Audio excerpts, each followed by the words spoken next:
Hello बच्चों, calculus वाला में आपका फिर से स्वागत है। आज हम मैट्रिसेस का क्वेश्चंस लेंगे। हमने इसके पिछले वाले वीडियो में मैट्रिसेस का एडिशन, मैट्रिसेस का जोड़, मैट्रिसेस का घटाव और मैट्रिक्स को किसी एक रियल नंबर से एक नंबर के से मल्टीप्लाई करने का तरीका बताया था और कुछ क्वेश्चन भी प्रैक्टिस करवाया था। आज हम उसी पर मैट्रिक्स के एडिशन पर मैट्रिक्स इक्वेशन का क्वेश्चंस करते हैं। सबसे पहले एक दो क्वेश्चंस लेते हैं, बहुत अच्छे क्वेश्चंस हैं जो आपके बुक से भी है और एग्जाम में आते हैं। तो सबसे पहले हम मैट्रिक्स एडिशंस, जोड़ और घटाव पर एक दो क्वेश्चंस लेते हैं और फिर आगे हम बताएंगे कि दो मैट्रिक्स को हम मल्टीप्लाई कैसे करते हैं, दो मैट्रिक्स का गुणा कैसे करते हैं और दो मैट्रिक्स को गुणा करने के लिए क्या कंडीशन होना चाहिए, उस पर हम विस्तार से चर्चा करेंगे। लेकिन अभी देखते हैं कि एक दो एग्जांपल्स लेते हैं जो कल हमने बताया था। आपको दो मैट्रिक्स को जोड़ने के लिए दोनों का ऑर्डर सेम होना चाहिए, घटाव करने के लिए भी दोनों का ऑर्डर सेम होना चाहिए और के से मल्टीप्लाई करते हैं तो मैट्रिक्स का सारा एलिमेंट्स उस के से गुणित हो जाता है, मल्टीप्लाई हो जाता है। अगर कॉमन निकालते हैं तो सभी एलिमेंट में से कॉमन निकालते हैं। तो हम एक दो क्वेश्चन लेते हैं, चलिए। तो फर्स्ट क्वेश्चन है, एग्जांपल के रूप में लीजिए। फर्स्ट है कि यदि x plus y is equal to 2 6 0 9 तथा x minus y equal to 4 10 6 and 7 हो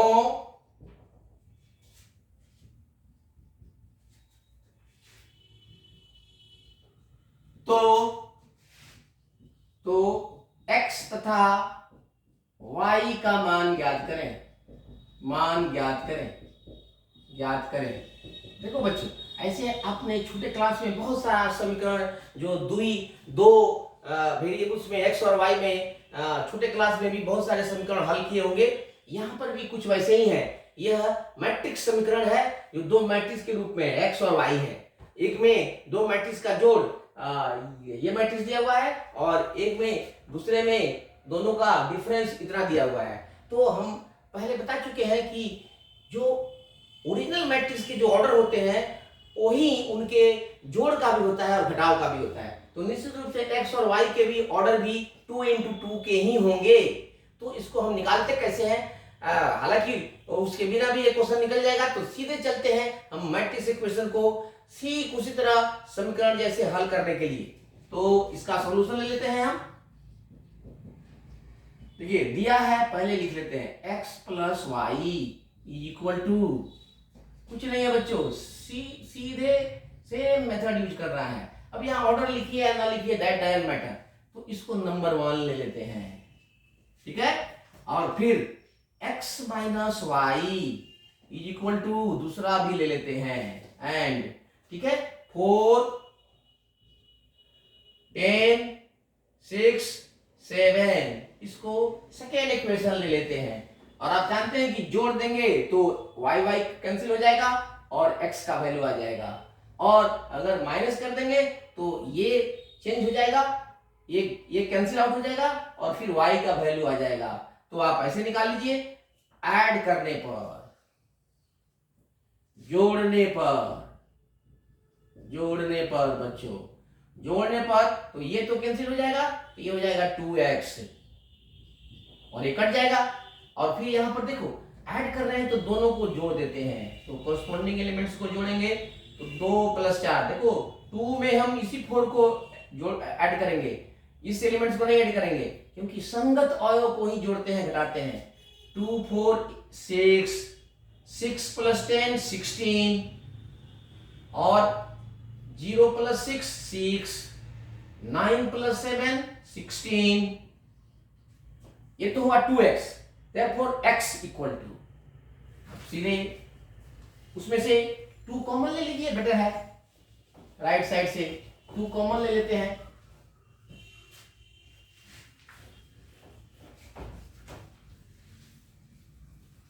तो इसकी जरूरत पड़ेगी, तो यहां आ जाते हैं हम फिर। तो 2x इज इक्वल टू, इसमें से 2 कॉमन ले लो, तो सभी में से कॉमन लेंगे, 3 3 8 8। अब इस 2 को इससे कैंसिल कर दीजिए, इसलिए x बराबर आ जाएगा आपका 3 3 8 8। एक आंसर ये हो गया। और दूसरा आंसर है, फिर आप इस दोनों को, इसका वैल्यू किसी एक में रख दो या इस दोनों को माइनस कर दो। तो हम लेते हैं कि x का वैल्यू किसी एक इक्वेशन में रखने पर लिख देते हैं।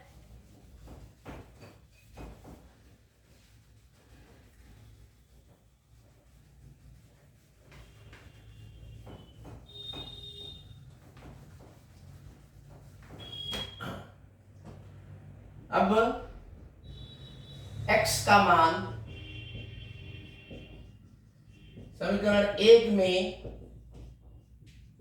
रखने पर तो ये हो जाएगा आपका, x तो है ये 3 8 3 8 एंड प्लस यहाँ y है, तो y रहने देंगे, ये मैट्रिक्स है, इक्वल टू ये था आपका 0 4 0 4 नहीं 0 4 नहीं 2 4 2, ध्यान से देखना, 2 4 0 और था ये 9। तो देखिए यहां पर, तो ये अब इसको इधर ले जाएंगे, therefore y इक्वल टू, तो y इक्वल टू हो जाएगा आपको 2 4 0 9 माइनस, ये हो जाएगा आपका इधर जाएगा तो ये 3 8 3 8। अब इसमें से माइनस कर लेंगे, 2 में से 3 माइनस हो जाएगा। एक आंसर ये हो गया आपका, एक आंसर दूसरा आएगा।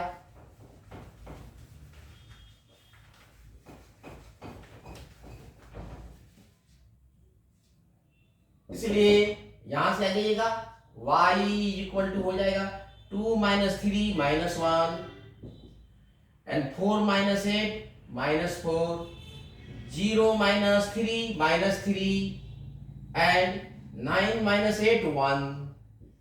ये आपका दूसरा आंसर। इस तरह से हम मैट्रिक्स इक्वेशन को सॉल्व कर सकते हैं। बहुत सिंपल है, सीधे अलजेब्रा जैसा इसको सॉल्व करते हैं। तो इस तरह के बहुत सारे क्वेश्चंस हैं, एग्जाम में भी आते हैं। अब हम देखते हैं कि दो अवयवों को हम गुणा कैसे करते हैं। दो अवयवों का गुणा, ये बहुत जरूरी है बच्चों। जो स्टूडेंट्स दो मैट्रिक्स का मल्टीप्लिकेशन जान गया, समझ गया, उसको कभी भी मैट्रिक्स और डिटरमिनेंट में कोई प्रॉब्लम नहीं होने वाली है। इसलिए यह वीडियो बहुत ही इंटरेस्टिंग होने वाला है। और दो मैट्रिक्स का गुणा कैसे किया जाता है हम बता रहे हैं, इसको गौर से सीखिए। पहले हम 2/2 का लेंगे, उसके बाद 3/3 का लेंगे, लेकिन पहले हम दो मैट्रिक्स के मल्टीप्लिकेशन को डिफाइन तो कर लें।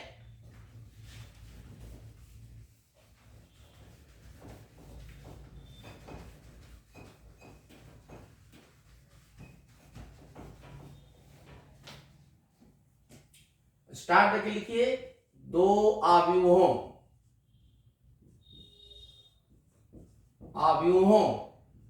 का गुणनफल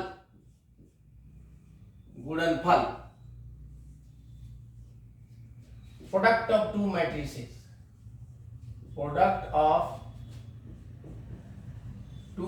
मैट्रिसेस,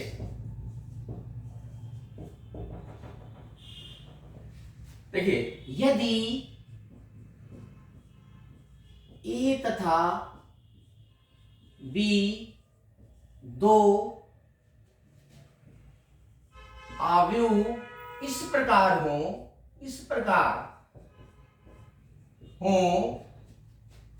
कि प्रथम अवयव, इसमें ए क्रॉस बी, ए इंटू बी लिखेंगे तो ए को प्रथम और बी को दूसरा।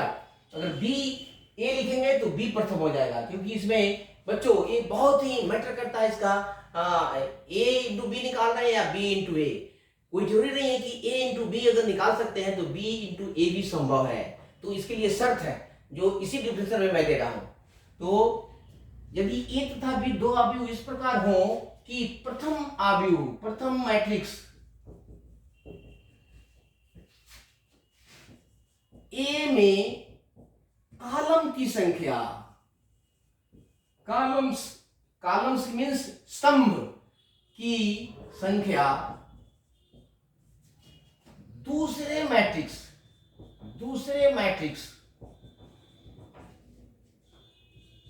B में रोज की संख्या के बराबर हो, रोज की संख्या के बराबर हो तो ही A क्रॉस B परिभाषित होता है। परिभाषित या A क्रॉस B को हम निकाल सकते हैं, परिभाषित होता है जो एक नया अवयव होता है, नया मैट्रिक्स C होता है जिसके अवयव निम्न प्रकार दिए जाते हैं, जिसके अवयव निम्न प्रकार दिए जाते हैं। अब इसके अवयव निकालना मुश्किल है, यही हम क्लियरफाई करने जा रहे हैं। और इसको ठीक तरह से देखिए, गौर से देखिएगा, उसके बाद में फटाफट निकालने का तरीका भी बताएंगे ताकि आप कहीं कंफ्यूज मत होइएगा। लेकिन पहले बेसिक चीज जान लेते हैं कि a इंटू बी कैसे निकालते हैं, जिसके अवयव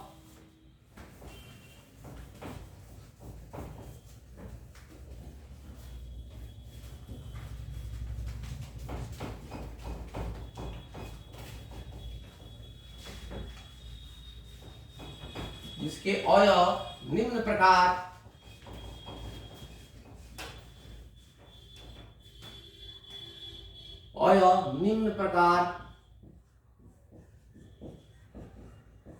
ज्ञात करते हैं। देखो इसको एग्जांपल से बताता हूं, ये डिफिनेशन नहीं आता है, सिर्फ ए दिया रहेगा, बी दिया रहेगा, ए क्रॉस बी निकालना है। तो इसलिए एग्जांपल से लेते हैं। देखिए कंडीशंस है, प्रथम का कॉलम दूसरे के रो के बराबर होना चाहिए। यदि ए बराबर, देखिए 2 1 4 3, ये 2 इंटू 2 है, तथा b इज इक्वल टू, देखो इसमें कितने कॉलम है, 2 कॉलम है, तो इसमें 2 रो होना चाहिए, 1 2 3, और ये है आपको 2 1 4, ये होना चाहिए 2 इंटू 3, ये 2 इंटू, देखो ये बराबर होना चाहिए इसके, तो बराबर है यहाँ पर, तो c कैसे निकलेगा, therefore c is equal to, तो पहले बच्चों इसको हम फॉर्मूला के रूप में लिख लेते हैं। जैसे हमने पहले बताया था, मैट्रिक्स स्टार्ट किया था कि 3 इंटू 3 का मैट्रिक्स हम लिख सकते हैं A11 A12 A13 A21 A22 A23 A31 A32 A33। उसी तरह ये हम पहले देखते हैं कि इसका ऑर्डर क्या होगा A इंटू बी का। पहले तो कंडीशन है तो हम मल्टीप्लाई कर सकते हैं। देखो B इंटू ए नहीं कर सकते हैं, B इंटू ए करेंगे तो इसका कॉलम कितना है 3 और इसका रो कितना है 2, जो संभव नहीं है, तो ये बराबर नहीं है, इसलिए B इंटू ए नहीं निकाल सकते हैं, सिर्फ A इंटू बी निकाल सकते हैं, बिकॉज यही फर्स्ट कंडीशन है किसके, प्रोडक्ट ऑफ टू मैट्रिसेस के लिए। तो इसका ऑर्डर क्या होगा, अब C का ऑर्डर होगा, इस दोनों तो इक्वल होने चाहिए, अब इसको डिलीट कर दो, छोड़ दो, अब ये 2 इंटू 3 होना चाहिए, मतलब इसका ऑर्डर है ये 2, इसका रोज और इसका कॉलम, पहले का रोज और दूसरे का कॉलम, ये होना चाहिए 2 इंटू 3। अब एलिमेंट्स क्या होगा, स्ट्रेट फॉरवर्ड नहीं निकाल सकते हैं, तो सबसे पहले फॉर्मूला का फॉर्म में लिख लेते हैं। तो ये होगा 2 रोज, तो लिख सकते हैं C11 C12 C13 और दूसरा रोज C21 C22 C23। मान लिया कि ये इसका प्रोडक्ट मैट्रिक्स है, C इक्वल टू A। जैसे पहले लिख लेते हैं यहां पर, इसलिए C that is A into B is equal to, हम ले लेते हैं सीधे आपका ये C11 C12 C। देखो ये अभी इनिशियल फेज में है, एक बार ये निकालने आ जाएगा तो सीधे आप डायरेक्ट लिखिएगा। अभी थोड़ा फॉर्मूला के रूप में बता रहा हूं। ये C21 C22 C23। So product matrix का ऑर्डर कैसे निकालते हैं? प्रथम मैट्रिक्स का रो और दूसरे मैट्रिक्स का कॉलम, 2 इंटू 3। अब इसका वैल्यू कैसे निकलेगा? तो देखो इसमें पहला जो सफिक्स है वो रो को बताएगा और दूसरा कॉलम, और पहला पहले से और दूसरा दूसरे से आएगा, दोनों को मल्टीप्लाई करके जोड़ देते हैं। तो देखिए कैसे, यहां देखो C11, देखो बच्चों इसको ध्यान से समझो, इसमें पहले का फर्स्ट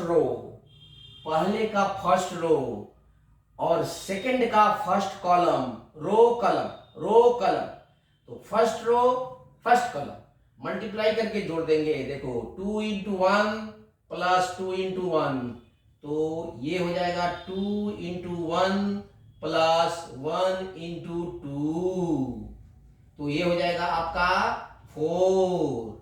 उसी तरह C12, ये देखो बच्चों इसमें पहले वाले का फर्स्ट रो, प्रोडक्ट मैट्रिक्स का रो लेने के लिए पहले मैट्रिक्स का रो कांस्टेंट होगा, पहले रो लेने के लिए इसका फर्स्ट रो का ही इस्तेमाल करेंगे, और कॉलम लेने के लिए इसका एक एक करके सभी कॉलम का इस्तेमाल करेंगे। तो ये हो जाएगा फर्स्ट, ऐसे शो कर सकते हैं। देखो इसको ऐसे हमने दिखा दिया और इसको ऐसे, फर्स्ट एलिमेंट आ जाएगा। देखो इसको ऐसे गया और ऐसे मल्टीप्लाई कर देंगे, 2 इंटू 1 1 इंटू 2 फर्स्ट हो गया। और फिर इसके लिए दिस इंटू दिस, ये फर्स्ट रो का है, तो 2 इंटू 2 प्लस 1 इंटू 1, तो ये हो जाएगा आपका 5।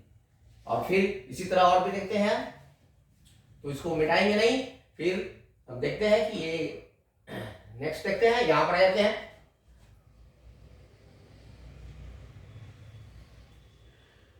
C13 में देखो बच्चों, ये फर्स्ट रो, पहले वाले का फर्स्ट रो लेना है और दूसरे वाले का थर्ड कॉलम इसको, तो ये हो जाएगा आपका 2 into 3 plus 1 into 4 is equal to 4 and 16। अब चलेंगे, फर्स्ट रो हो गया, सेकेंड रो, इसको गौर से समझ लेना, C21। अब फर्स्ट का रो बदल देंगे, सेकेंड रो लेंगे, इसका ये रो लेंगे, दिस रो, और इसका एक एक करके ऐसे कॉलम लेते जाएंगे। तो 4 इंटू 1 एंड प्लस 3 इंटू 2, तो ये हो जाएगा 6 प्लस 4 10। C22, फर्स्ट का सेकेंड रो एंड सेकेंड का सेकेंड कॉलम, तो first second row and second column, 4 2 जा 8, 4 into 2 plus 3 into 1, that is आपका हो गया ये प्लस 3 इंटू 1, ये हो जाएगा 11। और last element C23, first second row third column, तो ये हो जाएगा 4 इंटू 3 और प्लस 3 इंटू 4, तो 24। इस तरह से सब एलिमेंट निकल जाएगा। तो सीधे यहां पर हम वैल्यू रख लेंगे। तो इसको थोड़ा गौर से समझना बच्चों, ये हमने सिंपल तरीका एरो देकर के बताया है, इसको हॉरिजॉन्टल ले जाना है और इसको वर्टिकल लेना है, ये इजी वे है। अब सीधे लिख लेते हैं यहाँ पर, अरे क्या आ गया इसका, तो यहाँ पर हमने लिया था इसका C13 में था आपका therefore C is equal to आपका C11 आया था आपका 4, और ये आया था आपका 6, और ये आ गया आपका 10, और यहां पर ये आ गया C21 10, और ये है आपका 11, और ये है आपका 24। तो ये इसका ऑर्डर होगा 2 इंटू 3।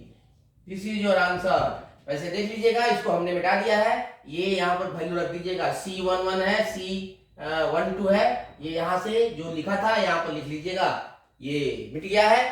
तो देख लीजिएगा गौर से, ये बच्चों ठीक तरह से ध्यान से रख लीजिएगा इसको, ये वैल्यू तो ठीक है यहाँ सामने है, लेकिन ये यहाँ से मिट गया है जगह बनाने के चक्कर में। तो गौर से देख लीजिएगा बच्चों। तो इस तरह से मैट्रिक्स प्रोडक्ट करते हैं। एक और लेते हैं एग्जाम्पल नंबर 2। फाइंड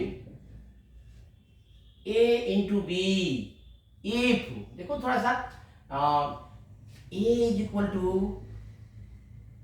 1 2 3, ये है आपको 1 rows and 3 column, and B is equal to, देखो ये इसमें 1 रोज है 3, इसमें 3 रोज होना चाहिए, 3 रो होना चाहिए।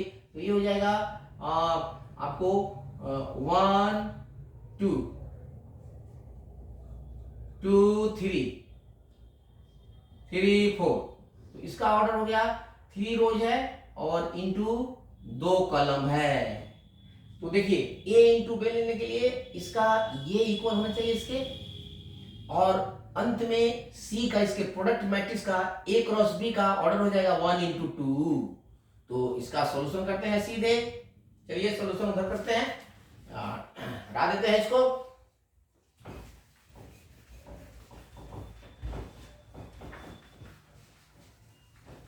चलो अभी आ जाएगा यहां पर,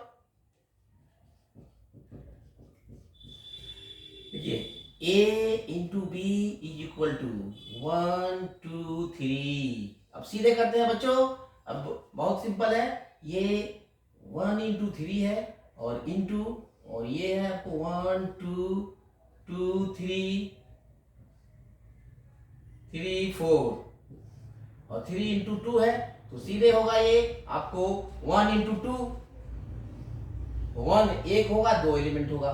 तो बहुत सिंपल है। तो ये रो ले लो और ऐसे करके एलिमेंट ले लो, बस हो गया। तो फर्स्ट एलिमेंट हो जाएगा इसका तो होगा आपका 1 इंटू 2, 1 इंटू 2, 1 ही रो होगा और 2 कॉलम होगा, ठीक है, 1 रो।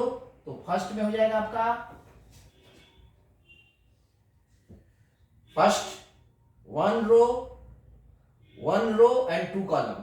तो देखिए ऐसे ऐसे मल्टीप्लाई करेंगे, 1 into 1, 1 into 1, 1 into 1, 1 into 1 plus 2 into 2 plus 3 into 3, और फिर इसी में होगा, और फिर हो जाएगा आपका this into this, 1 into 2, 1 into 2 plus 2 into 3 plus 3 into 4, 3 into 4। तो ये हो जाएगा 1 इंटू 2 का मैट्रिक्स, 1 रो एंड, अब सीधे ऐड करके लिख देंगे, therefore A cross B is equal to, अब सीधे ऐड करके लिख दो, देखो 9 4 13 13 1 14 14, ये हो जाएगा आपको 12 12 प्लस 18 18 20। तो ये हो जाएगा आपका 1 इंटू 2 का मैट्रिक्स, जो A क्रॉस B का मान है, ठीक है। इस तरह से हम 2 मैट्रिक्स का प्रोडक्ट, और भी इसका हम प्रोडक्ट ऑफ 2 मैट्रिसेस निकालेंगे एक्सरसाइज जब सॉल्व करेंगे। तो तब तक के लिए बच्चों बस इतना ही, और फिर मिलते हैं अगले वीडियो में। Thank you.